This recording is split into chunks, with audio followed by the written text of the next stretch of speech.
माननीय प्रधानमंत्री जी जब चाय बेच करके मुख्य प्रधानमंत्री बन सकते हैं तो क्या हम बाइक रिपेयरिंग कर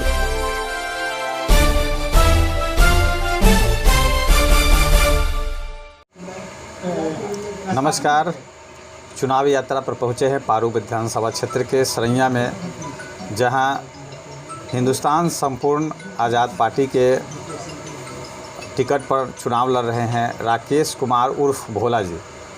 हम इनसे बात करेंगे चुनावी मुद्दों पर और जानेंगे कि किन मुद्दों के साथ चुनाव मैदान में वोट मांग रहे हैं। सबसे पहले इनके बारे में बता दें कि इनका सरैया चौक पर बाइक का एक गैरेज है, दुकान है, ये मिस्त्री भी हैं, बाइक मिस्त्री हैं और इन्हीं से इनका रोजी रोटी चलता है। इस बार इनको क्या लगा कि चुनाव मैदान में कूदे हैं और यह दावा किस तरह से कर रहे हैं।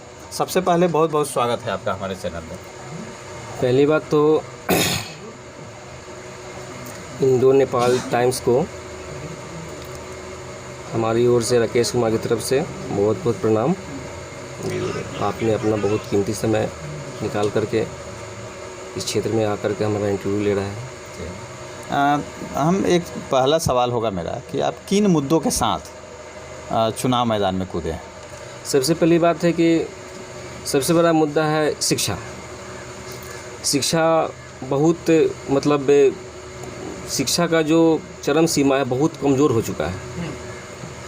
इसके लेकर के हम नहीं चाहते हैं कि हमारे आने वाली पीढ़ी जिस शिक्षा में हम लोग अभी गुजर रहे हैं, जो शिक्षा हम लोग को मिल रही है वैसा ही रहे, उससे कुछ बेहतर हो, ये सब सोच करके हम इस चुनावी मैदान में कूदे हैं ताकि हम अगर आते हैं तो शिक्षा पे ज़्यादा मेरा जोर रहेगा। आपके बारे में मुझे जानकारी है कि आप एक बाइक मिस्त्री हैं। क्या लगा कि आप चुनाव मैदान में आ गए। देखिए, बाइक मिस्त्री है, सही बात है ये। और पहली बात है कि हमारे माननीय प्रधानमंत्री जी जब चाय बेच करके मुख्य प्रधानमंत्री बन सकते हैं तो क्या हम बाइक रिपेयरिंग करके विधायक बिल्कुल बन सकते हैं। और बनने के बाद हमारी जो समस्या है, जितने भी भ्रष्टाचार यहाँ पे हो रहे हैं, बेरोज़गारी है, और वो सब का कारण है शिक्षा। शिक्षा जैसे ही लोगों के प्रति आएगी, लोग अपनाएंगे शिक्षा को, इस पे जागरूक होंगे, धीरे धीरे जितनी समस्या है सब धीरे धीरे ख़त्म हो जाएगी। यहाँ पूर्व से 3 टर्म से अशोक कुमार सिंह विधायक हैं जो बीजेपी के टिकट पर इस बार भी दमखम से लड़ रहे हैं। आपको क्या लगता है कि उनका कहीं ना कहीं इस बार वोट का रेशियो बढ़ा है, घटा है, या आपकी उसमें क्या, आप उस वोट को कैसे अपने पास ले आएंगे आप। देखिए, अभी चुनावी मुद्दा में कुछ भी संभव हो सकता है। किसी का आकलन करना ये सही नहीं हुआ कि कौन निकलेगा नहीं निकलेगा। चुनाव और क्रिकेट दोनों में संभव भी है और असंभव भी है, कुछ भी हो सकता है। और इस बार जितने यहाँ पे मतदाता लोग हैं, सब लोगों का मूड है कि कोई नया चेहरा ही यहाँ पे आए, और इसी के साथ हम आए हैं। और इसमें हमें लगता है कि हम निकल पाएंगे और सभी लोगों से मिल रहे हैं, सभी लोग का आशीर्वाद हमें मिल रहा है और सभी लोग हमको सपोर्ट कर रहे हैं और नए चेहरा को ही खोज रहे हैं।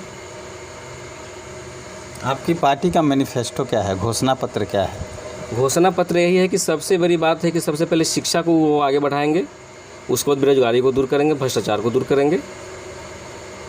यही सब घोषणा है उनका। और जो भी युवा हैं उन लोगों को रोज़गार दिलाने का काम करेंगे, किसानों के हित में काम करेंगे। जो सरैया है इलाका है, जो पारू विधानसभा क्षेत्र का इलाका है जी, यहाँ का 2 बड़ी ऐसी समस्या जो जनता की सबसे बड़ी समस्या है, उसे आप बताइए हमारे दर्शकों को। सबसे बड़ी समस्या शिक्षा है, हम बार बार कह रहे हैं। और गांव समाज में कहीं कहीं सड़क भी नहीं बन पाई है, कहीं कहीं नाला भी नहीं है, कहीं कहीं जल नल का योजना जो आई थी वो कहीं बहुत कम जगह देखने को मिला है। और इसके लिए जनता को जागरूक होना पड़ेगा, तभी जाकर के इस समस्या का समाधान हो पाएगा। और उसके लिए शिक्षा होना ज़रूरी है।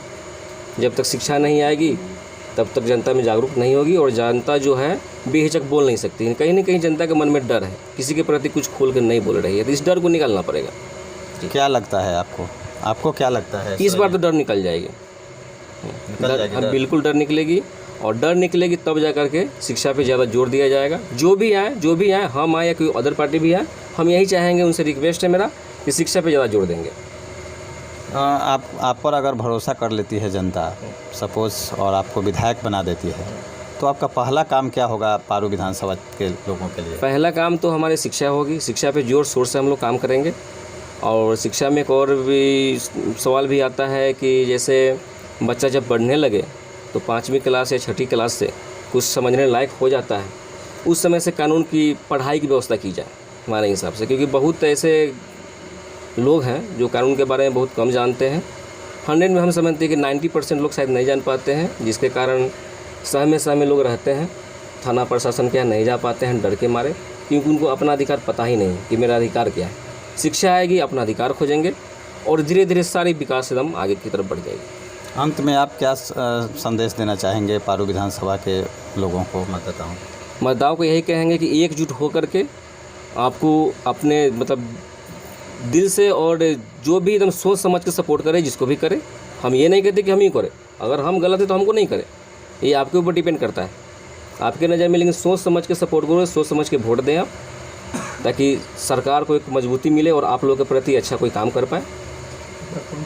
बहुत बहुत धन्यवाद हमसे जुड़ने के लिए। और हम हिंदुस्तान संपूर्ण आज़ाद पार्टी से हैं और हमारी छाप है गुब्बारा छाप यानी बैलून छाप, और क्रम संख्या 9 पे है। बस मतदाता से हमारी अपील है, इसको ध्यान में रखते हुए और हमको सपोर्ट करें, ताकि हम आप लोगों के विश्वास को टूटने ना दें। चलिए, बहुत बड़ी बात कही है इन्होंने कि एक चाय बेचने वाला व्यक्ति जब प्रधानमंत्री की कुर्सी पर जा सकता है तो बाइक मिस्त्री क्यों नहीं विधायक बन सकता है। अब देखने वाली बात होगी कि पारू विधानसभा की जनता यहाँ की विधायक किसको चुन पाती है। आप लगातार देखते रहिए इंडो नेपाल टाइम्स। तब तक के लिए इजाज़त चाहते हैं अपने सहयोगी कैमरामैन सोनू शाही के साथ। रंजन कुमार, पारू, मुजफ्फरपुर।